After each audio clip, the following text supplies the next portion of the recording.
President Muhammadu Buhari launched the eNaira platform, making Nigeria the first African country to adopt a digital currency. The eNaira is a culmination of several years of research by the Central Bank of Nigeria in advancing the boundaries of payment system. It is expected to increase Nigeria's GDP by $29 billion over the next 10 years. Muhammadu reports. The launch of the eNaira makes Nigeria the first country in Africa, one of the first in the world to introduce a digital currency to her citizens. The president, who is pleased that the development, is optimistic that the introduction of the eNaira would enable the government send direct payments to citizens eligible for specific welfare programs, as well as foster cross-border trade. This move was underpinned by the fact that the CBN has been a leading innovator in the form of money they produce and in the payment services they deploy for efficient transactions. They have invested heavily in creating a payment system that is ranked in the top 10 in the world and certainly the best in Africa. He commends the governor of the central bank, Godwin Emefiele, his deputies and the entire team of staff who worked tirelessly to make the launch of Africa's first digital currency a reality.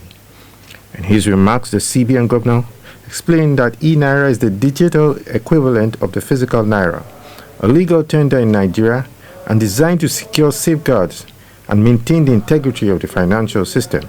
Establish that a digital currency will drive a more cashless, inclusive and digital economy and will complement the gains of previous policy measures and a fast-growing payments platform in Nigeria.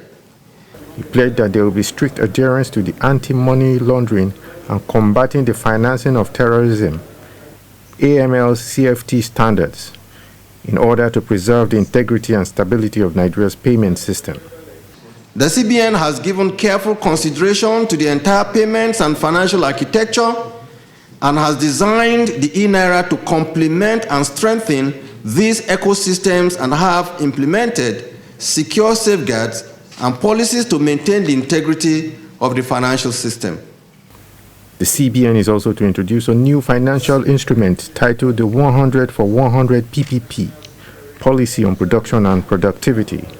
It will be anchored in the Development Finance Department under the direct supervision of the Central Bank Governor. Under this policy, the CBN would advertise, screen, scrutinize, and financially support 100 targeted private sector companies in 100 days, beginning from the 1st of November 2021, and roll over every 100 days with a new set of 100 companies whose names will be published in national dailies for Nigerians to verify and confirm. Muhammadu, TVC News, Abuja. Let's get more perspectives to launch of the Nigeria's digital currency. I have joining me financial analyst Benga Onifade. He joins me via Skype from London. Good to have you join us. Good afternoon. How are you? I'm well. Now, I just want us to simplify this as much as possible, just so everyone can understand. We know that this is coming on the heels of the Central Bank of Nigeria barring banks and financial institutions from facilitating transactions in cryptocurrencies.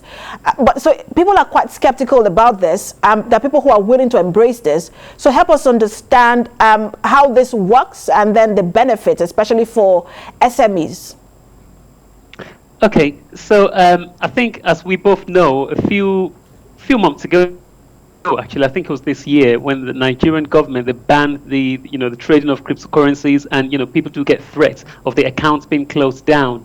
So I think one of the reasons was because it posed a threat to the naira. And if you look at the cryptocurrencies, they do not actually have a real physical backing of anything. You more or less trade in codes with the way it believes, of course, even though it does have its rewards overall. However, if you look on the long term, Nigeria does not want that thing that will be a threat to its currency, as a national flag carrier, which is the naira that we use, hence preempting that to be banned. And then if you look at the eNaira now, what does it do? So the eNaira in itself is actually just the digital form of your naira. So one naira cash, in naira, if you look at it, that's the same way it goes. And of course, one of the things is Nigeria has been battling real currency woes. I think one of the things you see in the headlines are the fact that we're battling inflation upon inflation. At some point, it seems like the CBN are clueless. They just cannot tame the naira. It was just on a free fall up to the point of was it last 2-3 weeks ago? It went to record low during the this present presidency.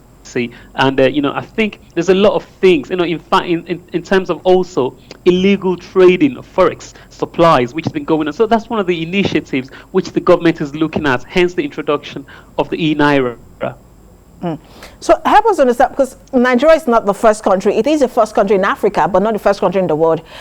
China has its own digital currency, and there is the Bahamas as well, and just maybe a couple of other countries. But does it really, in your what you have observed, does it really help boost the GDP? Because we are looking, there's a projection of some sort of increase in our GDP to the tune of $29 billion in the coming year. How feasible is that? So in terms of boosting the GDP, as you can tell, every penny counts. There are opportunities and there are threats. So with the introduction of the eNaira, there are opportunities. We're looking at the evolving landscape. And if I'm just going to quickly walk you through, I think it started with, we had the annual, it started with us printing money. And as far as my data was concerned, from 2010 up to 2020, Nigeria has about 3 trillion cash in circulation. That's going on an annual compound growth rate of 7%. So, year on year, that's a lot of resources being wasted. And if you think about it, with Nigeria not having the right infrastructure to support this thing, your powering generator, I realize that Nigeria's money used to be printed abroad, now it's being effectively printed in Nigeria, and with a nation that cannot afford the infrastructure, so it's a lot of waste. And if you think about the eNaira, what does it cost you? Think about it. If I'm going to move money from here to you, it literally costs me a click.